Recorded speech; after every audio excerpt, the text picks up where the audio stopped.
Good morning.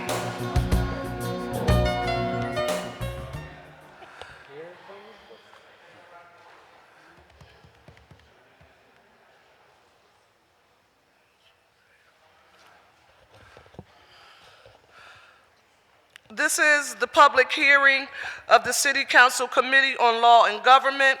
The purpose of this public hearing is to hear testimony on bill numbers 200008 and 200015 and resolution numbers 200042 and 200056. Bill numbers 200014 and 200017 and resolution numbers 200055 and 200058 are being held at the request of their sponsors, and they will not be heard today. I want to recognize the presence of a quorum of committee members.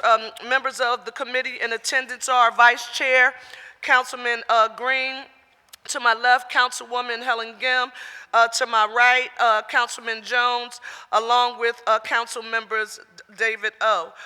Council Member Green, Council Member Gim, any members of the committee, does anyone have any comments before we get started? I'll do it when our bill gets introduced. Okay. The clerk will now read the title of the first bill today and resolution being considered. Bill number 200015, an ordinance providing for the submission to the qualified electors of the City of Philadelphia, a proposal set forth in a resolution approved by council of an amendment to the Philadelphia Home Rule Charter to revise and clarify rules pertaining to prohibited activities of city officers and employees, including the restrictions on city officials and employees with respect to political activities, and resolution number 200056, a resolution proposing an amendment to the Philadelphia Home Rule Charter to revise and clarify rules pertaining to prohibited activities of city officers and employees, including restrictions on city officials and employees with respect to political activities, and providing for the submission of the amendment to the electors of Philadelphia. Will the clerk please call the first panel of witnesses to testify? James Engler, Michael Cook, and Pat Christmas.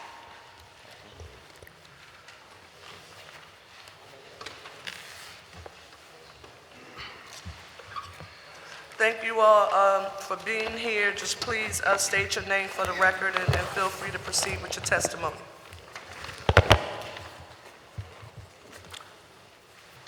Good morning, Chairperson Parker and members of the Committee on Law and Government. My name is James Engler, Chief of Staff to Mayor Kenny.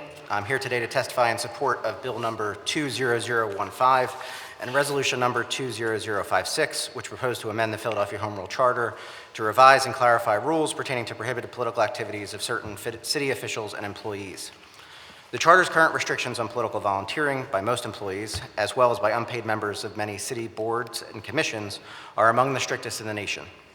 This means over 30,000 individuals are currently prohibited from expressing political speech by volunteering for a political party or for any political campaign, even when they are off duty, not on city property, and not using their city titles or city resources.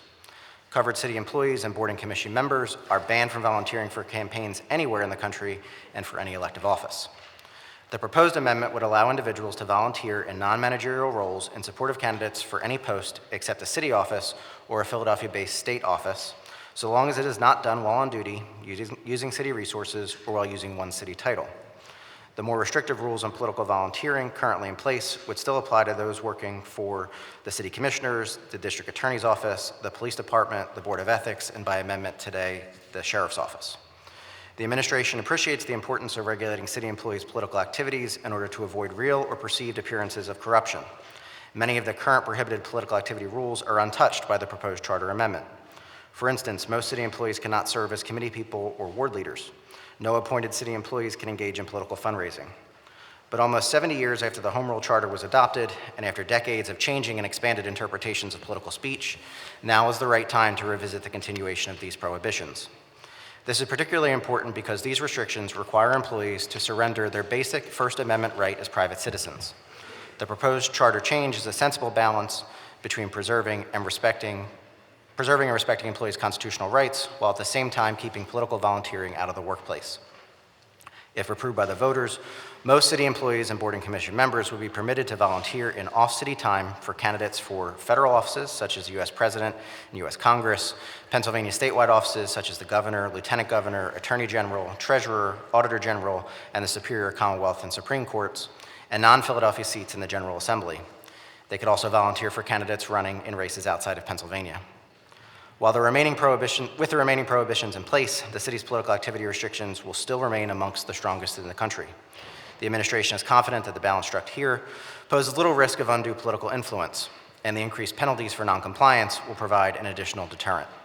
Thank you for providing me the opportunity to testify on this important issue, and I'm happy to answer any questions you may have.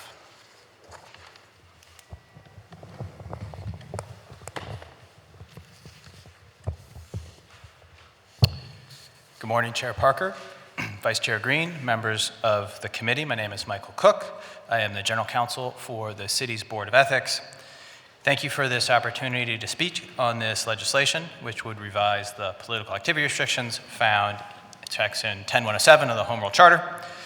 Since its inception, the board has administered the city's political activity restrictions. I've been with the board since 2008. At the outset, I note that since this legislation was introduced on January 23rd, the board has not had an opportunity yet to deliberate on it and determine what position, if any, it would like to take. I expect that the board will do so at its February 20th meeting, but as a result, I can't offer testimony today on behalf of the board. Rather, my testimony will be staff's historical and technical perspective on this legislation. And as far as that goes, note that this is a revised version of legislation that came before this committee this past December.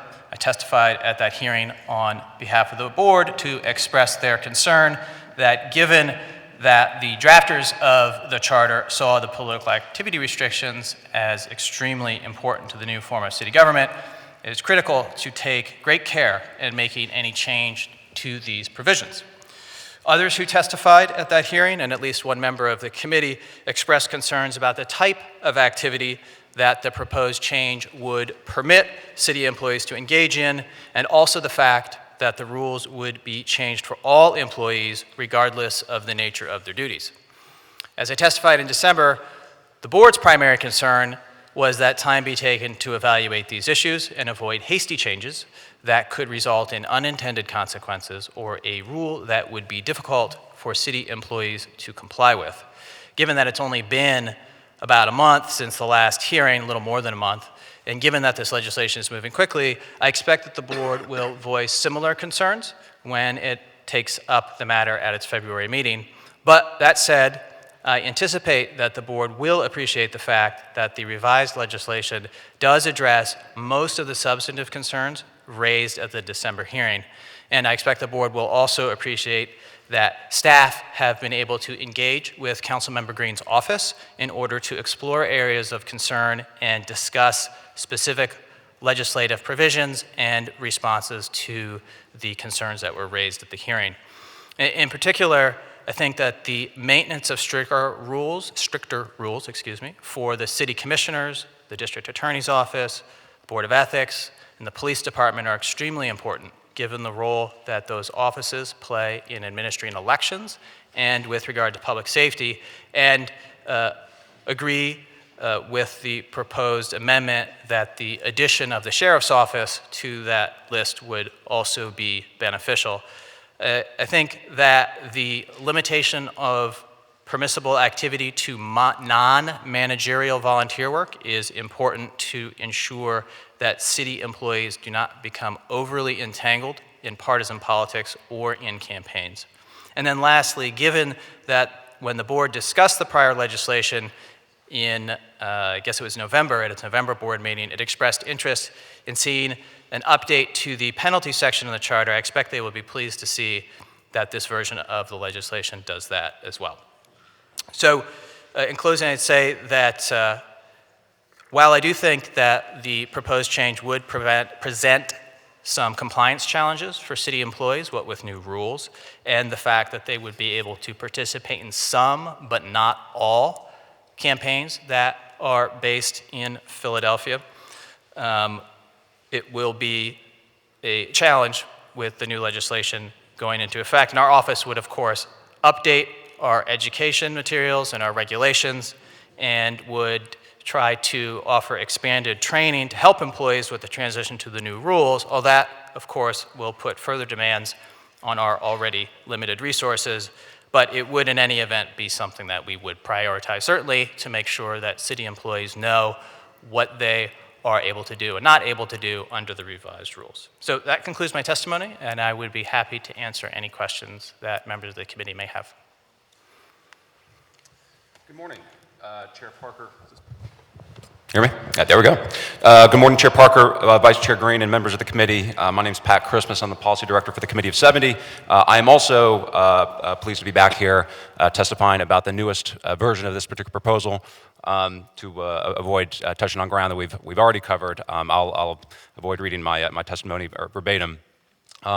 As Michael Cook has stressed before, I mean, these rules go to the heart of our charter and the concerns that the drafters had 70 years ago. So, you know, the fundamental question that we raised in December and that we still have, today is how we made enough progress really to loosen some of these rules. And, after having a little bit of time to reflect more on the proposed changes and also speak to folks in other cities, especially cities with similar politics and political histories to ours, New York City and Chicago in particular, it's our assessment that Philly has made enough progress to have these changes move forward to the voters. In particular, I wanted to highlight this morning the improvements upon the proposal that was put out there at the end of 2019. As Mr. Cook noted, the non-managerial volunteer limitation in particular is extremely valuable improvement. There's a big difference between any city employee, whether it's a clerk or a typist or someone who's fairly high profile, doing partisan volunteering that's relatively anonymous, phone banking, canvassing, et cetera, as opposed to managing a campaign. All right, and that limitation takes care of that sort of concern. As Mr. Cook also noted, the carve-outs for those particularly sensitive offices here in town, that it would also be troubling or problematic for those folks to be engaging in partisan activity on their own time. That's also a good improvement. And then lastly, the penalty provisions. I don't think we have ever put someone in jail, at least not for an awfully long time, for violating one of our political activity rules. But surely that's quite a severe punishment, and an updated fine structure, especially something that's similar to the campaign finance fines that we currently have, would be far more appropriate and would be on the table. This sort of amendment were to ultimately pass. So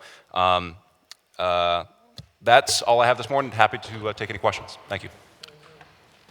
The chair wants to recognize the presence of Councilwoman Maria Quinones Sanchez and Councilwoman Cindy Bass, and also recognizes Councilman Derek Green. Thank you, Madam Chair. I want to thank all of you here for testifying on this legislation. This conversation actually started during the summer, early fall. Actually, it was some city employees approached me regarding their concern of not being able to participate in certain activities that will be occurring in 2020, especially the presidential election being very important, felt that our current laws as it relates to political activities overly restricted. If you look at the federal level, even under the Hatch Act, you can participate in political activity as long as you are not doing so during your work time or not doing things in a way that designate you're associated with a specific office or your public service. So to me, this legislation is trying to balance between some of the challenges we've had historically in reference to activity and also what some would say not giving city employees the right of freedom of association or First Amendment rights of speech. And so tried to find a way to balance that, and I think through the conversations I know we've had over the past number of weeks and months, which led to the amendments, allow us to go in that direction. Mr. Cook, I just want to ask you a question. I know you can't opine on what the Ethics Board would say, but would need to be additional regulations adopted based on this legislation if voted upon by the voters. Can you give a sense of where you would see those needs occurring? Where we see those, which occurring, I'm sorry, I missed They're that. representing additional regs from the Ethics Board. So one of the things that I think is beneficial about the proposed legislation is that it does provide a good amount of detail and guidance, so that I think it's pretty clear what is intended to be changed and what would be covered and not covered under the new rules. So I think that the challenge with the regulations will not so much be interpretive as more practical in terms of just taking the 2-3 months to go through the process and doing the revisions and making sure that city employees are aware of it. I'm sure there will be some questions that will hit along the way about exactly what a particular provision means, but I don't anticipate that there would be anything especially significant. I think they would be more sort of ancillary pieces of it because, again, the way the legislation is drafted, I think it does lay out pretty clearly what the rules are intended to be. And just to follow up on that, I think one of the questions that may need some additional clarification from a regulatory perspective is what is considered management.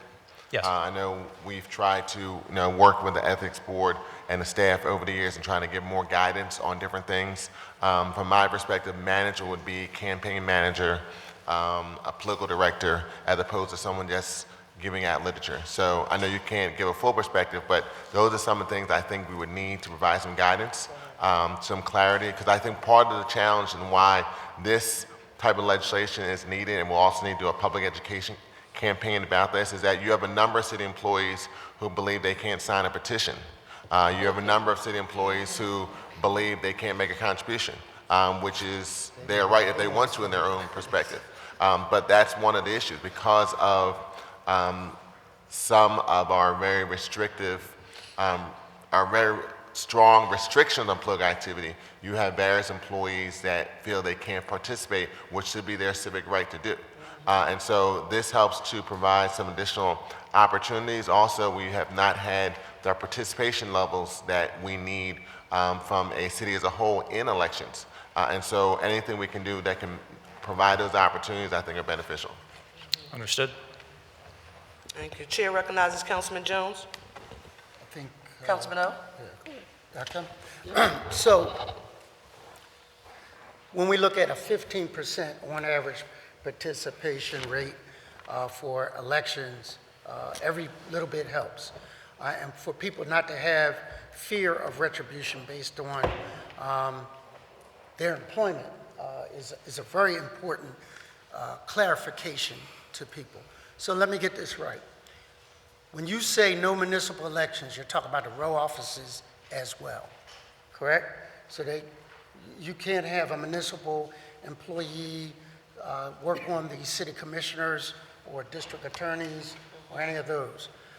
And I guess the spirit of that part of the law is so that there is no intimidation available by a department head to say, vote for Joe or Jane, this is in our department's interest. So it takes that possibility out. But they are allowed to do state house races within the city of Philadelphia? No. No? So they can't, that's the clarification I need. So the proposed amendment, under the proposed amendment, city employees would not be permitted to volunteer for the local city campaigns, like you said, nor for races for the state legislature, where it's something that Philadelphia voters vote for that person. So a state rep or senator who's based in Philadelphia, city employees would not be able to volunteer on those campaigns. So is there a distinction for council, or we're governed by all of that? That would, do you mean for, generally speaking, city employees to volunteer for council campaigns, or for council staffers to participate? No, staffers, because there are exceptions that city council staffers have based on being an independent body. Yes. So how does that apply in this case? So in the proposed legislation, it specifies that city council employees would not be restricted to the same extent, so that they could volunteer for or even take a managerial role in campaigns for whatever election may be on offer. Got it. Thank you for bringing that to my attention. No Thank you, problem. Madam Chair. Councilman O. Thank you very much, Chairwoman. As far as I understand, and so I'm going to ask you this, I mean, basically, the charter was kind of like created this protection of city workers so they would not be maced and bullied, and provided good government standards. Then we have civil service to protect the workers. So what I'm kind of getting at this point in time is that at least 2 of you out of 3 believe that the amendments are something that you're in favor of because it allows city workers on their own time, not using city resources, to volunteer for political campaigns outside of the city, accepting certain things like you can't be a manager, that type of thing. And my question is, based on where we are today that makes you comfortable, why not just enact the Hatch Act? Why not just go ahead and allow, like, what is the distinction between the Hatch Act that allows federal workers to do certain things, including on their own time, without city resources, to get engaged in city elections, which probably is of the paramount concern to them? So why outside of Philadelphia, not inside of Philadelphia? So the first thing I would say is that I think that, in fact, if the legislation were to go forward, it would create a set of rules that is very similar to the federal system, what we call the Hatch Act, in that there would be 2 groups. Most city employees would be allowed to engage in a wide array of political activity, including volunteering on campaigns. And then, just as there is at the federal level, there is a smaller group of more restricted employees based on the nature of their work. So I actually think we would end up something quite similar to the Hatch Act, with, I guess, a notable difference being that there, under the city rules, if they were to go forward, there would be some races that the more strict rules would apply to, just as you were saying, the city races or state rep races. And I think just, sort of from the implementation or the legal perspective, when you compare federal and local government impacts and interacts with citizens' lives in a much more intimate day-to-day basis than the federal government does. Might not always feel that way, especially when it's tax season, but the fact is, the basic services that we all rely on are provided by municipal government, and that one of the main concerns coming out of the charter reform movement that put these rules into place was not just, of course, that very real concern that you mentioned about the intimidation of city employees or the coercion of them, but also the need to ensure that the delivery of city services were separate from partisan politics, and so that the citizens of Philadelphia would have the confidence that whether it was their trash service or the water service or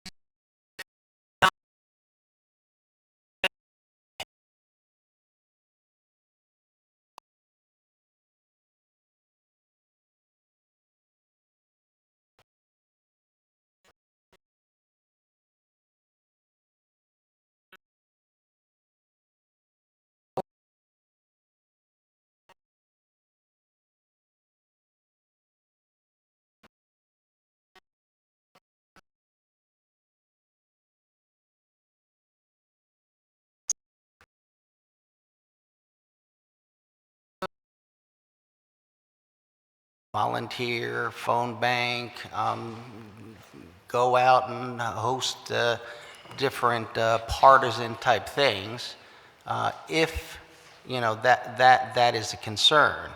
And on the other side of it,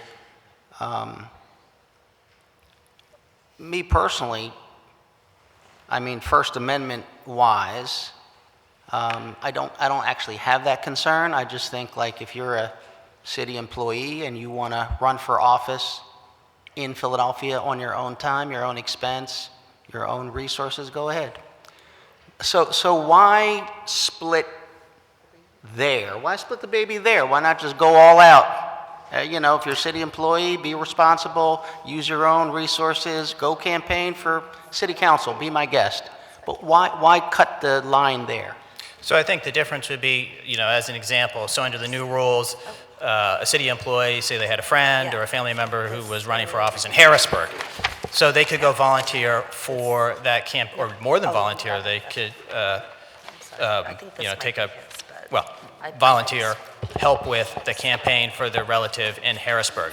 The key difference is people in Philadelphia don't have to rely on Harrisburg city government to pick up their trash or to make sure the municipal services are being delivered. And so that if the folks who know that city employee who's working on that campaign, they know of it, it's not going to raise a question for them, is there something going on here where there's an entanglement between city employment and the delivery of city services and political campaigns and partisan political politics, which was the very real case in the years before the charter, and why these restrictions are so much a part of what the charter framers were looking to do. And so I think, again, it's that distinction between, is it involvement in a race that can really directly impact the day-to-day life of the citizens of Philadelphia, or is it something that's a step removed, so those concerns are much more lessened?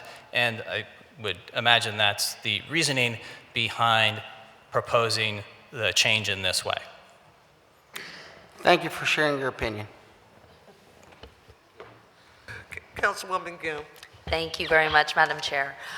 So I think before us is a conversation about, you know, changing a law that's been on the city charter since its inception. And so for me, I generally tend to take a thoughtful and careful approach, and I appreciate the bill sponsor using the last month to make adjustments, I think, based on some of the conversations that we saw here.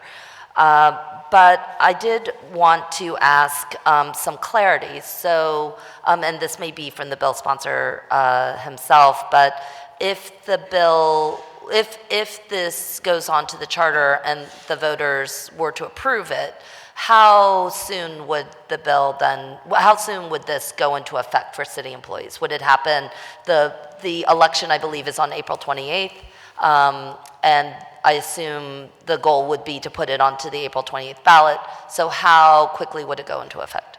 So I believe the legislation would become effective when the election was certified, although I would have to personally double check with the law department because I'm not 100% sure, but that is my understanding, that it would be, the change would take effect in the charter by the spring, and then of course the board would have to do the implementing regulations, which it would do over the summer.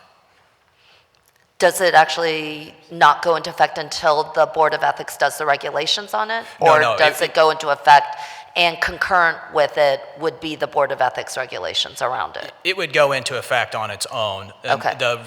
With the regulations, it would be more, again, on the more practical side of making sure that the clearest possible guidance on what the rules are is in the hands of city employees as soon as possible. Okay, and then I assume that should the bill make it out of committee, if it went through council, you would be working fairly quickly on it, or are you planning to wait until the election would be, until the electorate would vote on it? Or would you anticipate that you'd be looking at regulations, should they have to change? I mean, we would want to do the regulations as quickly as possible, so I expect that if it was passed out of council and was on the ballot in the spring, we would start working on it. The board hasn't met since the last time that we discussed this in December and before this current time in order to discuss this particular ordinance. Is that correct? So the board's last meeting was in mid-January, which was before this legislation was introduced. And you weren't aware that it was going to be reintroduced? I had heard that it was a possibility, but I didn't know, we didn't know with any certainty or even what the legislation itself would be.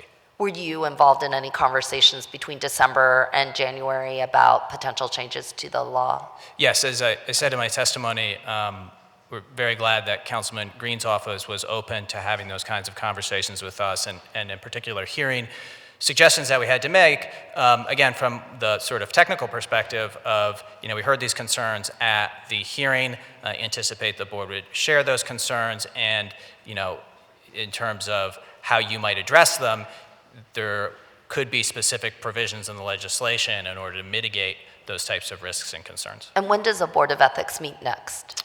They meet on February 20th. Okay. And you expect at that time that the board will have a formal statement, or are you are not delivering a formal statement on behalf of the Board of Ethics? No, Is that I mean, correct? the board, hasn't had a chance to discuss or deliberate on this legislation. So I expect they would do that in February, that they would talk through the legislation and would welcome any members of the committee or staff members of theirs if they wanted to come to the meeting, if they had any thoughts to share or just participate in the conversation. But that the board, after having that conversation, would, I expect, take a position one way or another with what it thought about the legislation. Do you personally have any concerns about your ability to implement regulations and clarity and deliver it to city employees in enough time?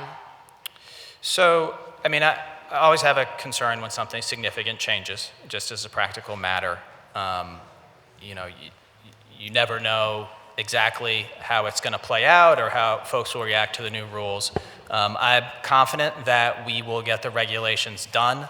I am confident that they will do a good job of explaining the rules. We'll get the opportunity for members of the public to participate in that regulatory process through the hearing and sharing their thoughts. So I think what'll come out of that will be good. I think the bigger challenge is going to be the educational component that Councilmember Green touched on, of really reaching out to and educating city employees to make sure they understand what they can and can't do.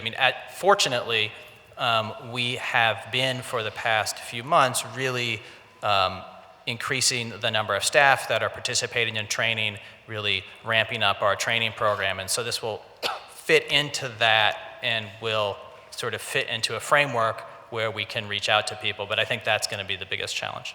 Okay. And then I just wanted to clarify one thing. I think that you had said earlier that we've eliminated local offices, which I think makes sense, but you mentioned that any legislative state level offices in which Philadelphia voters would have a significant impact. And I assume you mean like district level, whether it's Senate or state Senate or state representative. But state level offices in the state of Pennsylvania, where Philadelphians comprise a significant chunk of the vote, will still be able to weigh in on Auditor General, Attorney General, Lieutenant Governor, and of course the governorship themselves. Is that correct? Yes, city employees would be permitted to volunteer for those statewide campaigns. Okay, but you don't see a distinction because you're saying that the state Senate and state representative races are so restricted to our area? The statewide offices certainly don't have the same level of connection that a Philadelphia-based state rep or state senator would. Of course, we're all impacted by state government as well, whether it's the Attorney General's office or the governor or whatever. That does have a lot of impact on citizens' lives. And is the dividing line, and this may be a question for the bill sponsor, but is the dividing line whether it comes into any contact with Philadelphia voters, so like a state representative seat, such as, I'm thinking the one that goes between Roxborough and Lower Merion, where I don't actually know the divisions, but if it at all hedges in on Philadelphia, that would be eliminated from this. They would not be able to engage in that election. Is that correct? Yes. Any for any district, for any state house district that Philadelphia voters, even if it's only a small number of Philadelphia voters, cast a vote for, then employees would not be permitted to So voluntarily. there's no threshold minimum. It's just if there is a Philadelphia voter that votes in that area, no city employee would be able to participate in the elected campaign of that particular official. Yes, although of course it's going to be more than just one person. I mean, it's Right. how the district is drawn, if it covers course. part of Philadelphia. But there's no threshold minimum is No. what I'm saying. Okay. No. All right. And then my last question is for a committee of 70. I know that you have been generally very conservative when it comes to changes in ethics laws. So given the changes in the ethics law, what do you think makes Philadelphia's law still one of the strongest in the area around this? Limited political activity, but Yeah. still lets it be as strong as possible. Yeah. Well, especially with the 3 changes to this particular version, we would still be by far the strictest among major cities in the United States. In what sense? Well, first, the dividing line we were just talking about between the covered offices and the uncovered offices. The limitation on the sort of partisan work that would be allowable, the non-managerial volunteering as opposed to anything. And then lastly, the fact that our penalties provisions will be updated so that we're not stuck with either like a $300 fine per violation, which is probably too little. That was a lot of money 70 years ago, but not so much anymore.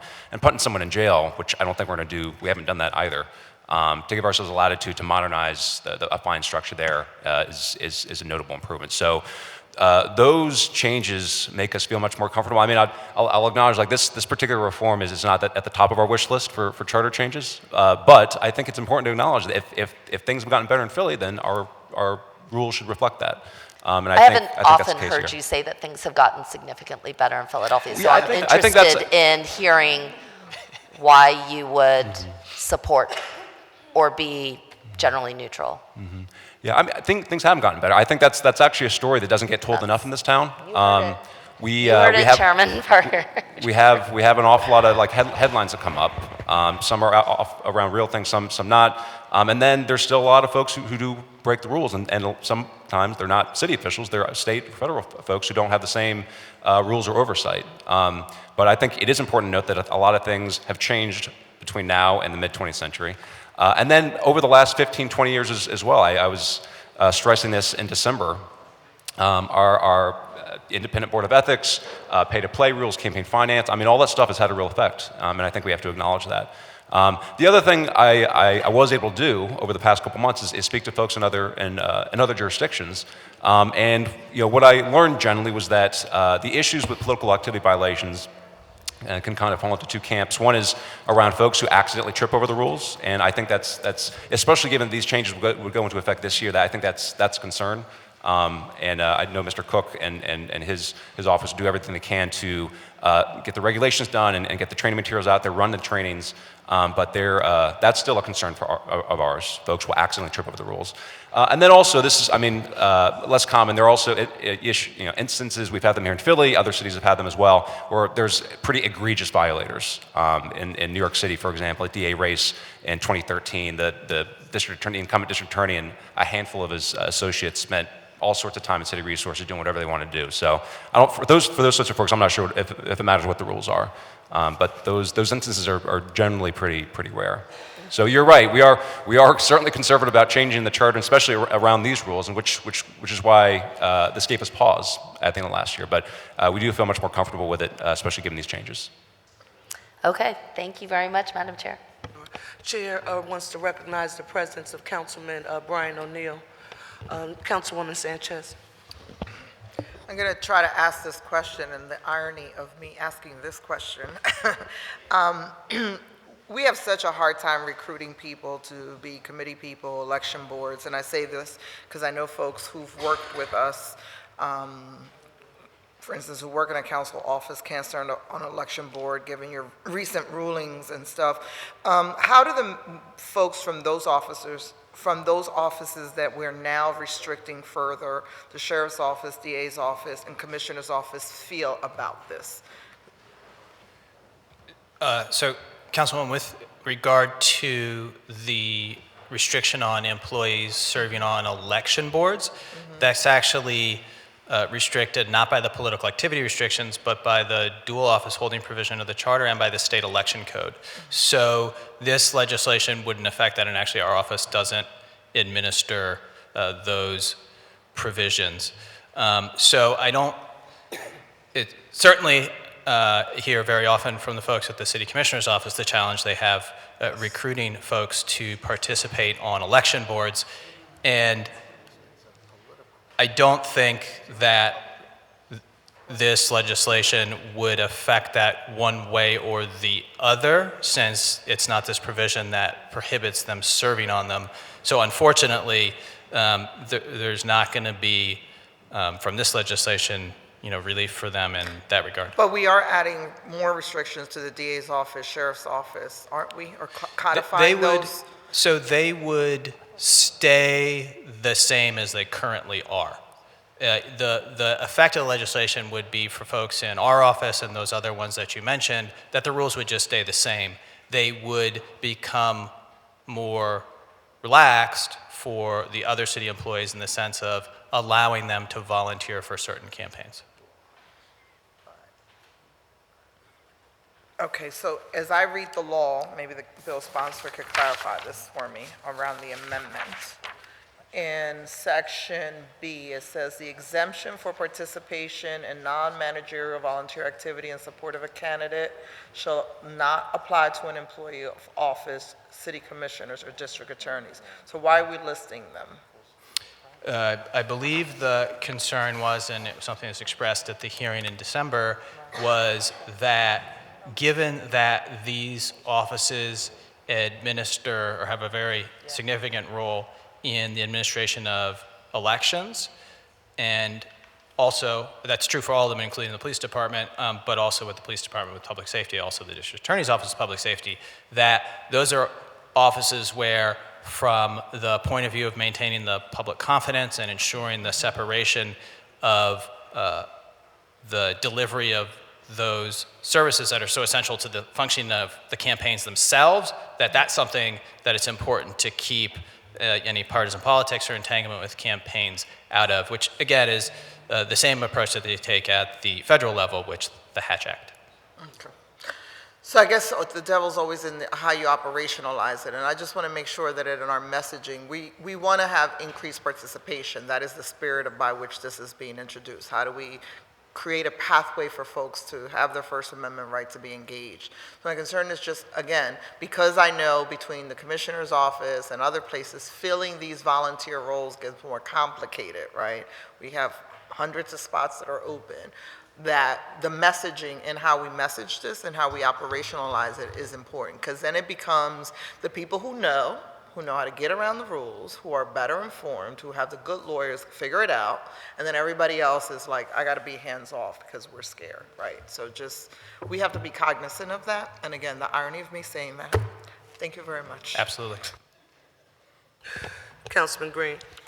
Thank you, Madam Chair. I just want to go over a couple things in reference to the legislation and clarify a couple statements. And I think Mr. Cookie provided some of that in reference to the fact that this is kind of a compromise on a lot of different issues, from trying to make it closer to the Hatch Act, dealing with the ability for people to exercise their First Amendment rights to participate in the civic process of elections, but also a timing issue. Part of the timing issue and the concern is that, our primary is April 28th.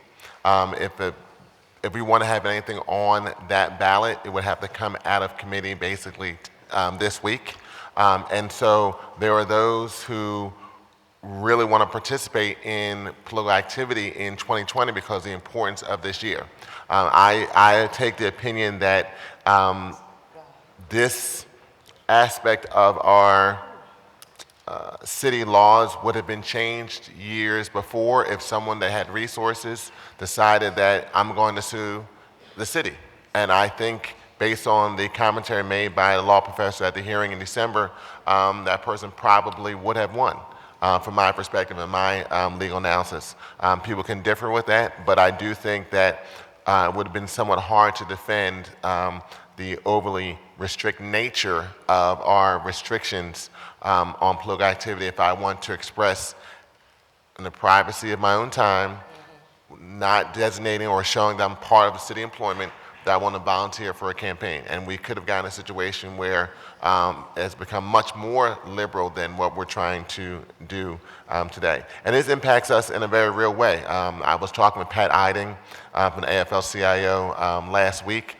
He could not be here to testify because they have their regional conference in Atlantic City this week, but he was going to participate in the mayor's educational panel, which is going to review potential nominees for the school board. He could not participate in that process because he's engaged in political activity. So this does have impact on people we want to have participate in the civic process. The timing was challenging because people want to participate in activity in 2020. And though I know, Mr. Cook, you can't speak for the board, but you also provide them a lot of guidance. And from my experience, having worked with the ethics board on a number of issues going back to the inception of making them an independent entity, they generally rely, not all the time, but generally follow your advice and guidance. And I think that our conversation as compromise was trying to get the voice of the ethics board involved in this legislation while at the same time dealing with a challenging timing issue, and also provide the opportunity for as many city employees to participate in a real way in campaigns in 2020. So we tried to balance between allowing city employees to participate in statewide elections that are also at the state level and also the federal level, but also I know some of the concerns that ventured the Committee of 70 and all the Ethics Board staff had about being engaged in local races, even a local congressional race that voters are in the city of Philadelphia. So we try to look at all those issues and concerns to come up with a piece of legislation that does the best ability to provide more access and more opportunity for people to be engaged in political activity on their own time, in their own way. So thank you, Madam Chair. You're welcome. Are there any other questions or comments from members of the committee for these witnesses? I also want to acknowledge the presence of Councilman Mark Squilla. Seeing none, I want to say thank you very much for your testimony. Is there anyone else here to testify on bill number 200015 and resolution number 200056? Seeing none, I will ask the clerk to read the title of the second bill and resolution for consideration today. Bill number 200008, an ordinance providing for the submission to the qualified electors of the City of Philadelphia of the proposal set forth in a resolution approved by council, proposing an amendment to the Philadelphia Home Rule Charter to provide for the creation of a Department of Labor and a Board of Labor Standards, to provide for the powers and duties of such department and board, and to otherwise provide for an incorporation of the department and board into the city government, and authorizing the appropriate officers to publish notice and to make arrangements for the special election. And resolution number 200042, a resolution proposing an amendment to the Philadelphia Home Rule Charter to provide for the creation of a Department of Labor and a Board of Labor Standards, to provide for the powers and duties of such department and such board, and to otherwise provide for incorporation of the department and board into the city government, and providing for the submission of the amendment to the electors of Philadelphia. The clerk will please call the first panel of witnesses to testify. Rich Laser, Gabe Morgan, and Kat Payne. While the witnesses are approaching, Chair recognizes Councilwoman Gim for comments. First of all, thank you very much, Madam Chair, and thank you to this room for coming out today as we talk about this bill and resolution, this ordinance and resolution before us. First of all, I want to thank the mayor and his administration and leadership on the issue of recognizing the importance of really having somebody dedicated to labor rights and uplifting workers here in the city of Philadelphia. All of us in this room understand that the city's economic growth and future has to be tied to improving the quality of our jobs and not just counting the number of jobs that we have. And it is incumbent upon us right now, especially given the fact that we haven't seen significant advances at the state level. We're still the lowest minimum wage in the entire region. We still have a Congress that is actually rolling back labor rights and standards and an administration that is doing so. And so when those things happen, it's got to be up to us. And here in one of the biggest cities in the nation, with such a strong history of labor rights, labor organizing, and powerful and progressive labor unions, we have the chance to really lead the way. I am so proud to be part of a city council that has truly led the way on groundbreaking labor reforms. Things like a domestic worker bill of rights, like a fair work week, like prevailing wage. All of us in this room know how transformative that is, even as we work to raise the minimum wage here in the state of Pennsylvania. And that is why we're here, because we have an opportunity to match a labor-dedicated, worker-supporting city council with an administration and create a robust, dedicated, and powerful agency to work in the interest of workers here in the city of Philadelphia.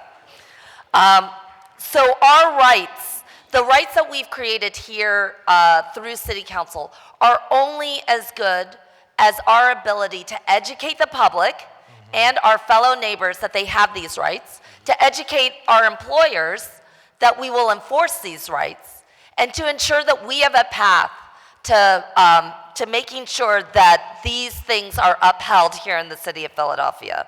This ordinance will allow us to create a permanent office of labor that will continue to uphold and support labor relations for representative city employees, ensure that our city contracts and our city laws are upheld for them, to ensure that we have robust enforcement of our laws, and one of the most important ones for me, to ensure that we are truly invested in educating the Philadelphians and the companies and businesses that do work here and hire our employees, that we have a powerful labor enforcement agency that will enforce the rights that are in play. So I am proud to have worked with a number of my council members, including council members Heenan. I'm trying to think about the other council members who are co-sponsored on the bill. Sorry that I'm forgetting them really fast. But Squilla, Johnson, Heenan, Brooks, Bass, and Thomas. And thank everybody for being supportive of this. Thank the audience for turning out today and being in partnership with us. And thank you, Madam Chair. Thank you. Will each of you just please state your name for the record and provide with your testimony? Thank you. Good morning, Chair Parker, members of the committee. My name is Richard Laser, and I am the Deputy Mayor for Labor. I appear before you today to testify in support of Ordinance Number 20008 and Resolution Number 200042. Taken together, the ordinance and resolution will allow City Council to propose an amendment to the Philadelphia Home Rule Charter to provide for the creation of a Department of Labor and a Board of Labor Standards, to provide for the powers and duties of such department and such board, and to otherwise provide for incorporation of the department and board into the city government, and providing for the submission of the amendment to the electors of Philadelphia. This charter change represents a pivotal moment in the history of Philadelphia. Our residents have fought long and hard for their rights as employees. They fought equally hard for a city government that could view as a partner in protecting their interests. They have found that partnering in this administration and with all our council members. Mayor Kenny has been committed to workers' rights since the beginning of his time as a public servant, during his time in council, and more recently as mayor. He has backed up the commitment by becoming the first mayor to establish an integrated office of labor to serve as a central location for both internal and external workers' rights issues.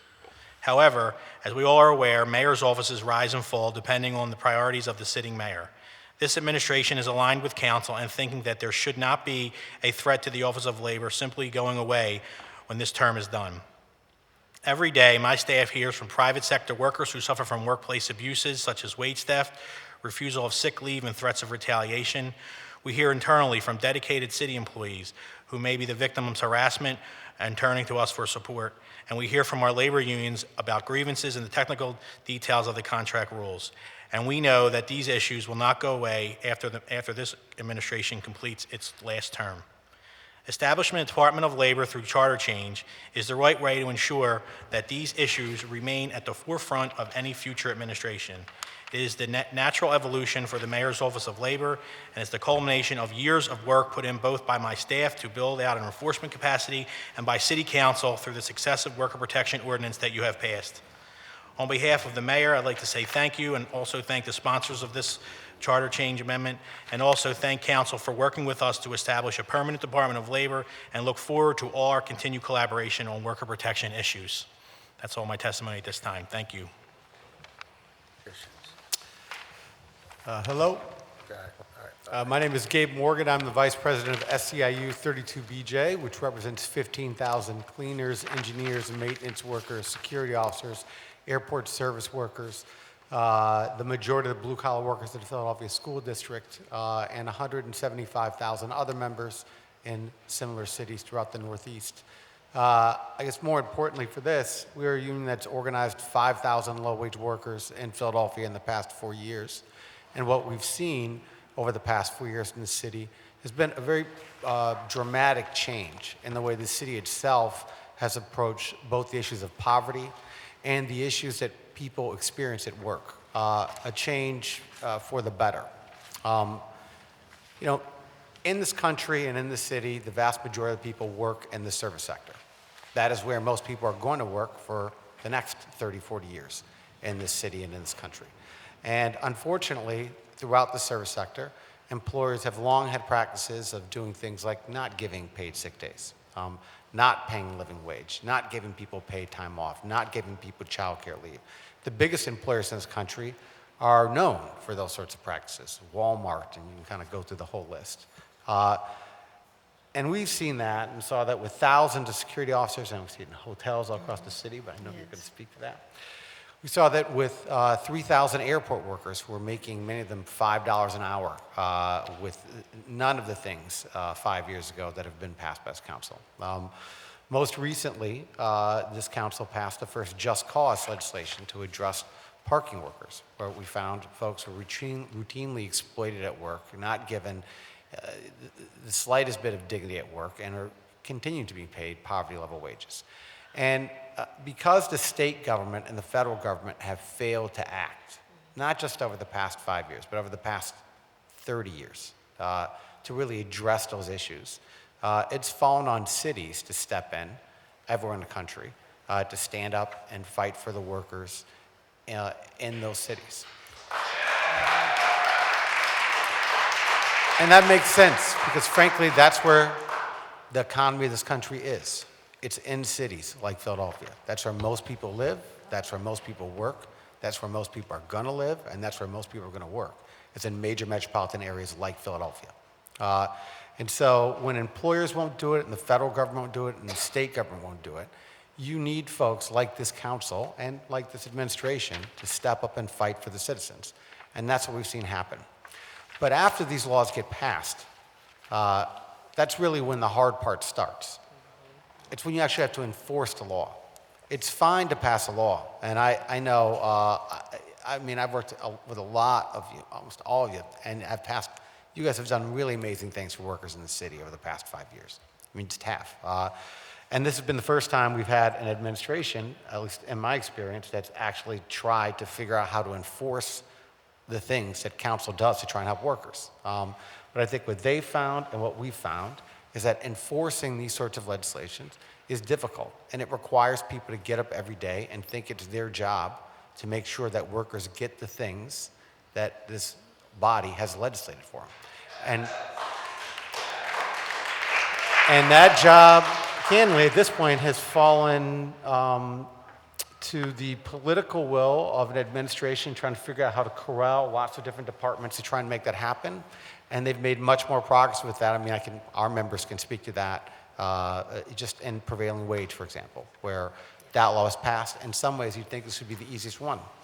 Someone gets a handout from the city, and in return for getting huge amounts of public dollars, all they have to do is follow a wage rate that they get from the city office. Instead, 2 years of some of the biggest, wealthiest institutions in the town, Penn, Temple, Drexel, CCP, the Community College of Philadelphia, saying, we don't care what law you passed. Yes, we took the money. We don't think it should apply to us. And then what happens is it takes the mayor, which they've done, and calculating the wage, going after the money, fighting with some of the biggest institutions in the town, and making progress. But that's really what happens when you pass laws that are new, where you're really trying to make things better for workers. You have to put the infrastructure in place to let that happen. You know, I represent a union, and in a union, there's a whole infrastructure in place to go fight for workers. But I have to wonder for those folks who are at prevailing wage sites, for example, or just cause locations, or sick leave, where there's not a worker organization already in place constantly pushing for these laws to be implemented. Do they even know that such a law applies to them? Is anybody telling them about it? Is anybody trying to make sure that they get the things that you guys have stepped in to do? There's a reason why you pass these laws, to address a fundamental need that the city has. But if there's no enforcement mechanism and there aren't people to go enforce it, then it's as if council did nothing at all in the life of a regular worker. So we really support this. I think now is the time to do it. I think that we've had really 5 years of council attempting to address these issues, passing good laws that really do address issues for, in some cases, hundreds of thousands of workers. We've had administration who's been trying to figure out how to enforce them and has learned a lot of object lessons from that. Creating a department that will actually make that their job to coordinate all the stuff in the city and move forward for future laws and future generations is really the right thing to do.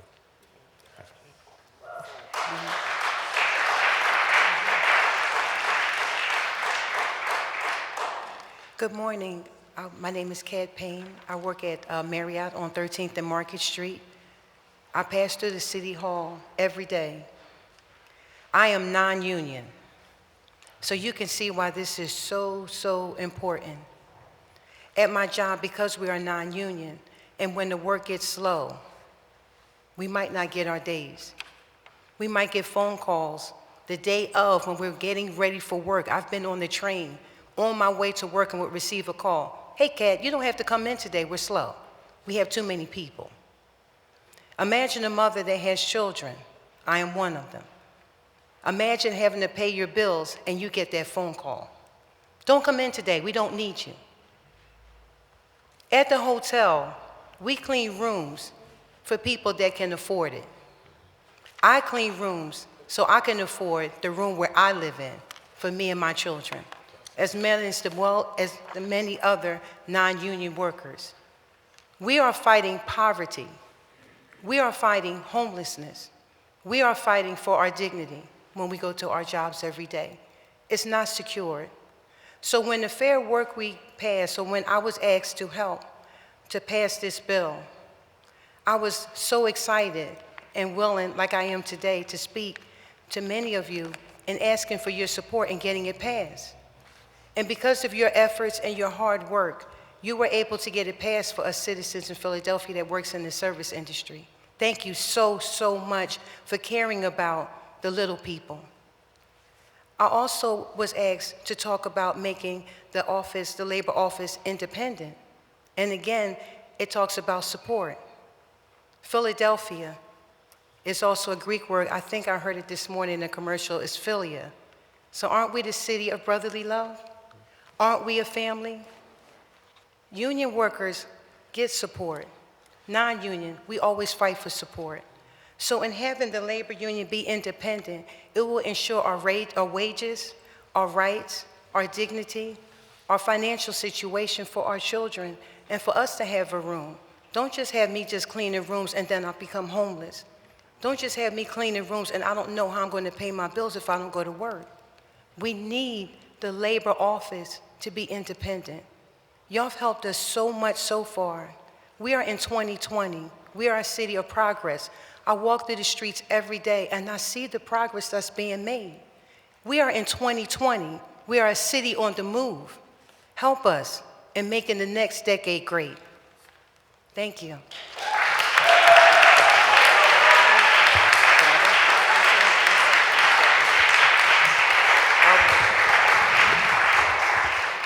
Let me just start by thanking each of you for your testimony.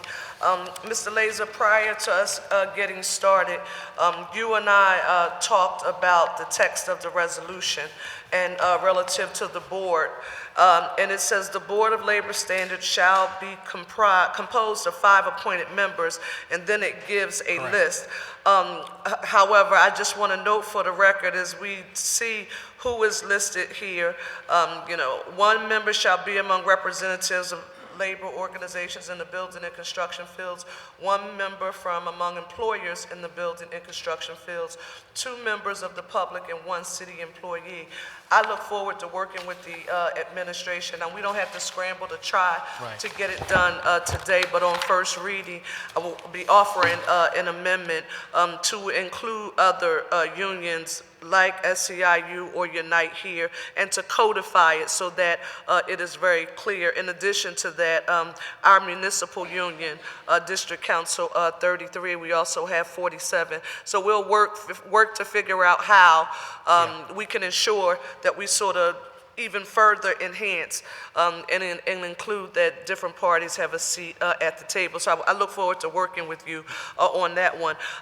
Next, I want you to just tell me, if you will, how will the Department of Labor function? Like, give me an idea, if you can, what will staffing levels look like?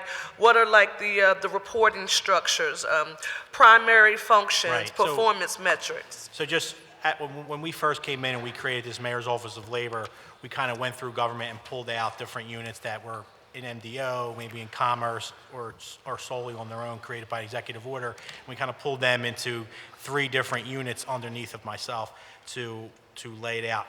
The 3 units are employee and labor relations. That's the internal group that handles all contract CBA work, all grievances, unfair labor practices, and also does the training and enforcement for sexual harassment and EEO complaints.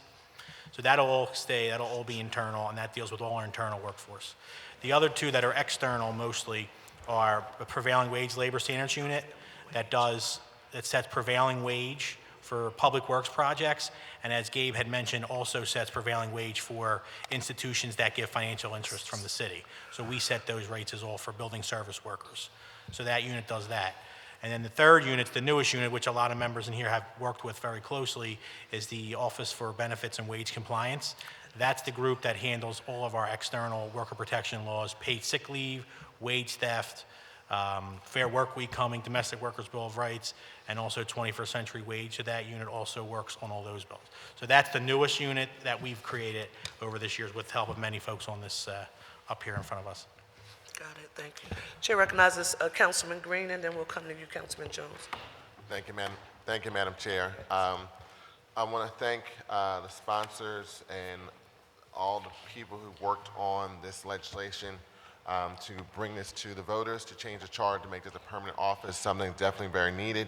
But I also have a question, since we are getting into the budget season, and get a sense of, and the chair asked questions in reference to the organization of this department, and you kind of laid out.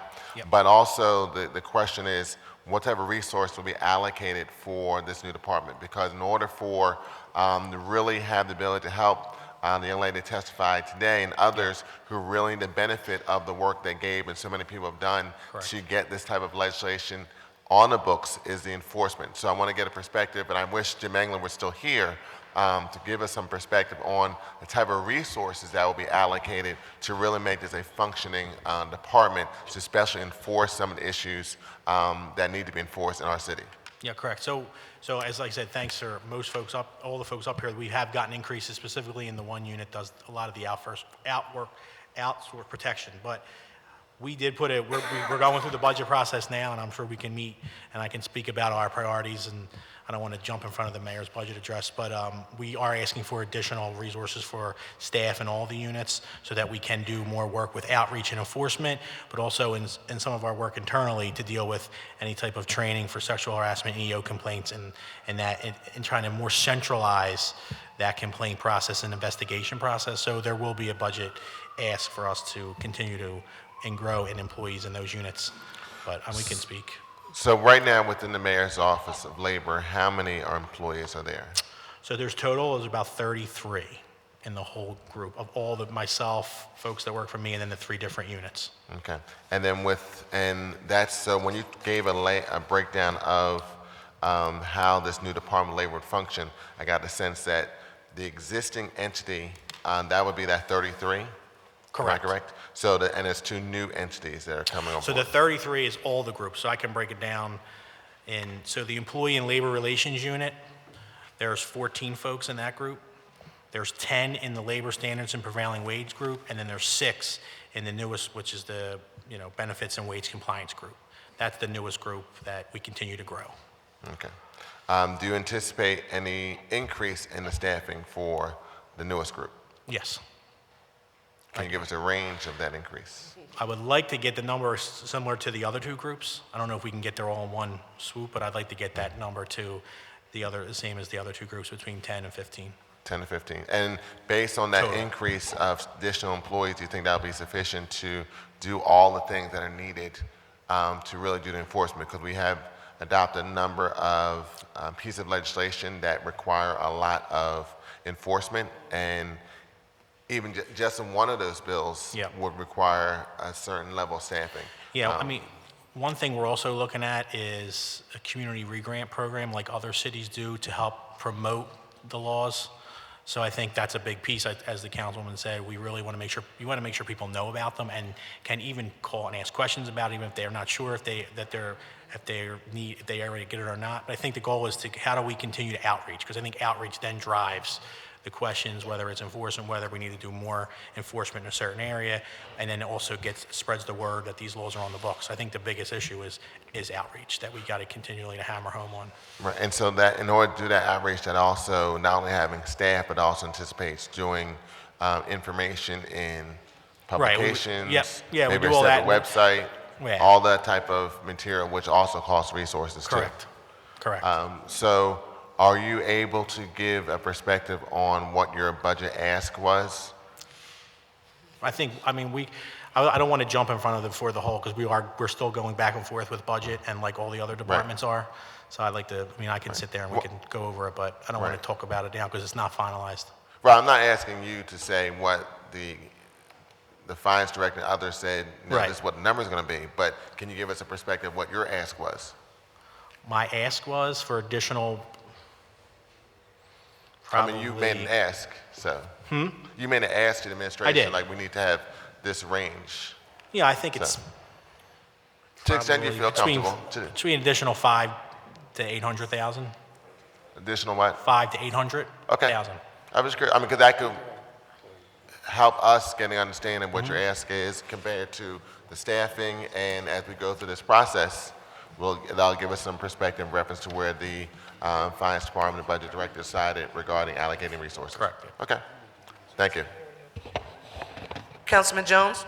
Thank you, Madam Chair. So, this is a private joke, and the people who get it will get it, people who won't, but it's funny.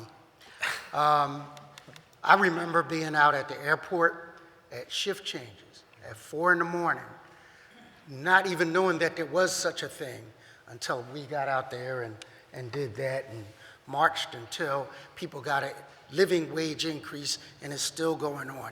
And that was probably in my top 10 most proud things I've ever done as an elected official, because it was real help for real people. I remember testimony about paid sick leave that made me never want another piece of chocolate cake when somebody's sick ever again. It was very graphic, and that compelled us to vote for that. I remember Maria Sanchez and I in that hallway when the W Hotel was being proposed, and that people were slapping each other high five because of the 17 different trades that were going to experience labor peace. But they had forgotten about the people who were going to change the sheets and they said, we'll get to that later. And Maria and I said, no, you'll get to that now.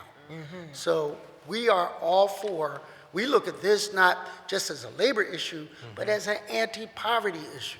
Like bringing people from subsistence to being able to be providers for their family.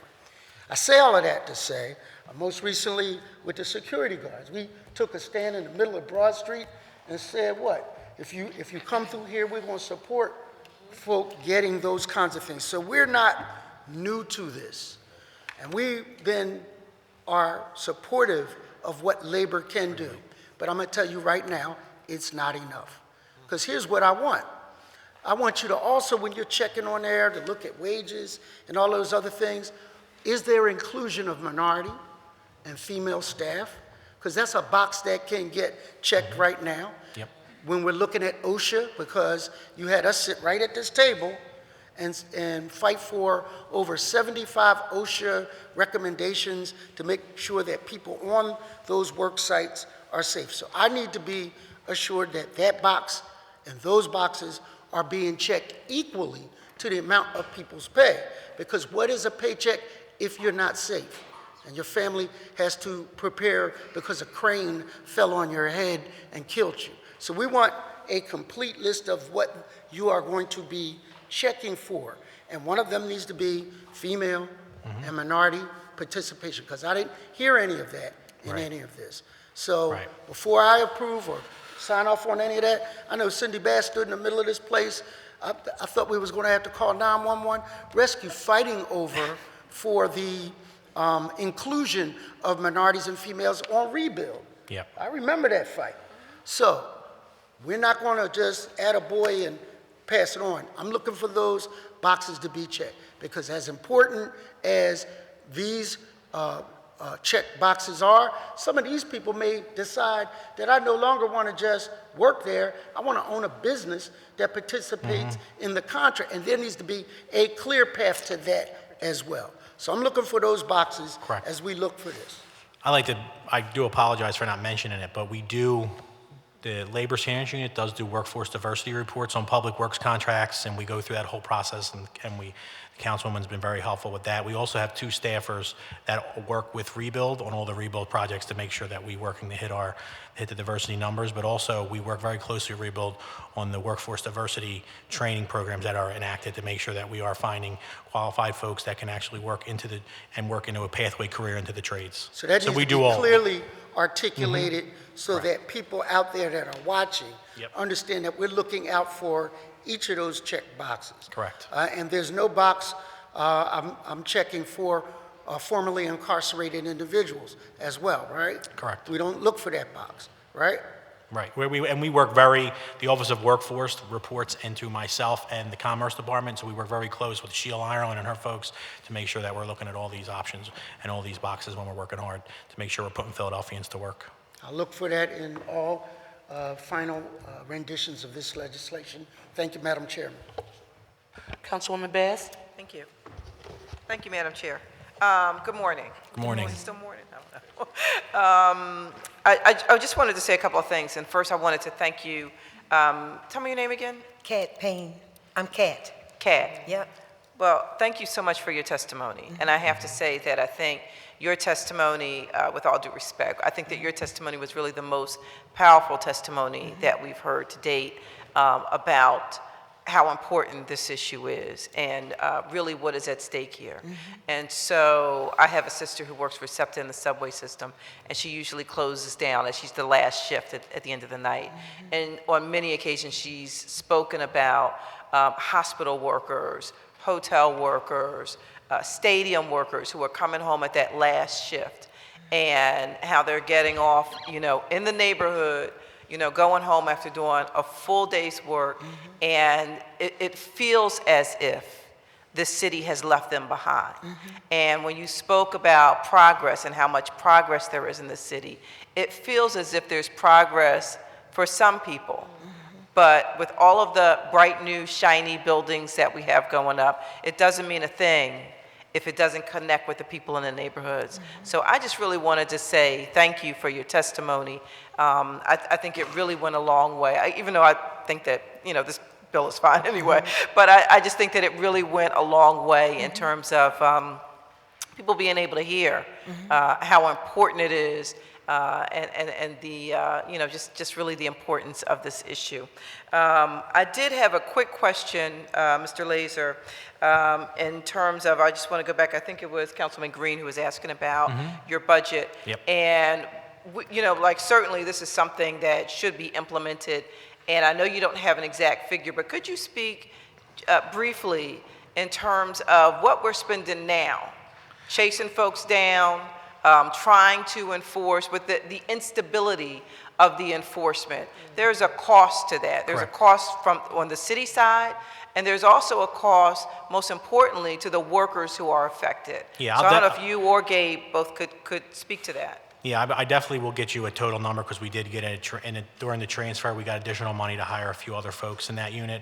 But I think the goal, the real increase that I like to see if we are able to get it is definitely in outreach, because I think the outreach is the most important piece. We can, you all could you pass as many laws as possible. We can enforce them, but if folks don't know about them, we're not going to get phone calls. We're not going to have people coming in to ask, what am I entitled to? Is my work? Because a lot of times we find that the violators of these laws are not great employers at all. And then when we peel back, it's like peeling back an onion. When you peel back the first layer of it, you end up seeing all these other issues and then whether we refer them to other city departments to handle that are not under our purview. But that goal is, once you see these employees coming in and they're talking to us and they're starting to tell us what happens on the job or what's going on with their employer, we can start peeling all that back and see what else is going on in that company or business. But our older goal is, we don't always want to be a hammer too. I mean, there are great businesses, especially small businesses, that want to continue to treat their employees the right way, but may not have the resources to do it, or not know all the laws that are on the books, and they're not meaningfully violating them. So a lot of times we get businesses that call us because of outreach that we've done. We do outreach to businesses all the time that'll come in and say, and we'll help them write a policy that may make sure it's compliant and make sure they're getting it out to their folks. So I think it's a two-way street, and we have to also be open in the business sector as well to work with especially small businesses to make sure that they're complying, and because they want to. Most businesses want to comply, and they'll come in and they'll say, we want to comply. We didn't know we were violating the law, and we want to make sure that we help those folks and also help the employee as well. Did you want to? Yeah, I would just respond in just a couple ways. I'd say, one, just imagine you're working at the hotel, you're a cleaner, you're et cetera. Even if you know that you're supposed to be given paid sick days, the idea that you're just going to go to your employer and be like, well, did you know the law in Philadelphia says you should do this, is a sure pathway to risking your livelihood in real life. I mean, this is what, and we see experienced workers all the time and every day. It's people are doing everything they can do just to feed their families. And even when there are federal laws that are in place that everyone knows, most workers are just frankly too scared to say something. So having an office that they can reach out to, or is reaching out to people, gives them a way to do that. And what the economic ramifications are to the city of these laws actually being enforced are really all to the positive. Most good employers only want a level playing field. If everyone's operating the same rules, then they're fine. Most bad employers actually end up costing the city money because you're the ones who have to step in to fix all of their problems, right? You have to take care of their employees' housing. You have to take care of their employees' everything because they're not doing it. I'll give you one example, just prevailing wage. So 1,000 security officers who should be making dollars and dollars more an hour right now, which would be revenue for the city, payroll taxes, and et cetera, are not getting it, even though the city gave the person who hired their employees millions of dollars. So the economic cost of not enforcing these laws, if you set a law that says we want to help economic inequality or fight poverty, we're going to make sure you get public money, you got to pay a decent wage. And then someone doesn't actually enforce that law, or the person who's supposed to be doing it doesn't do it, then the city basically loses credibility, money, you name it. and then is continuing to hand out money to that very entity, right? So, or the city could be getting a much bigger public good for the money it's already giving if there was another staff person or two who were able to just spend their time, make sure that happened. Yeah. Okay. Well, I think that the SEIU has done a good job in, calling out those bad actors and making us aware. So keep that work up, because we want to Absolutely. certainly make sure that we know who the bad actors are and that we are in no way, shape, or form supporting folks who are treating workers here in the city of Philadelphia inappropriately. And just one last thing I wanted to say is that following up Mr. Laser on Councilman Jones's comments in terms of the diversity in the labor office, I just want to strongly encourage that when we have the conversation again, that you have had some conversations with us in council so that the diversity looks and feels appropriate for this office. Definitely. Thank you. Thank you. Councilwoman Sanchez? Sorry, I couldn't light up another. Thank you, gentlemen, and good afternoon. Gabe, I want to thank you. SEIU over the last 12 years has really taught me getting the fairness and equity is not always easy, but I think that the work started by, former Councilman Wilson Good around this area has brought us here today, right, at a place where we now recognize that this has to go beyond one administration, right, and really look at how do we infuse and institutionalize this work in a way that workers do feel protected, because ultimately it's about when something hits the fan, that there's a place to call, and there's a team of folks who have the experience and the know-how to navigate that for good employers as well as good employees, because you're right, one of the things I've learned in this process is that there are a lot of folks who just want to do well, but they do want the level playing field. And again, I have not talked to the bill sponsors, but in addition to what Councilperson Parker spoke about around ensuring that the table, and we went through this with 21st century wages and others, that the table be broadened to include folks that don't normally participate in these conversations but bring a wealth of experience.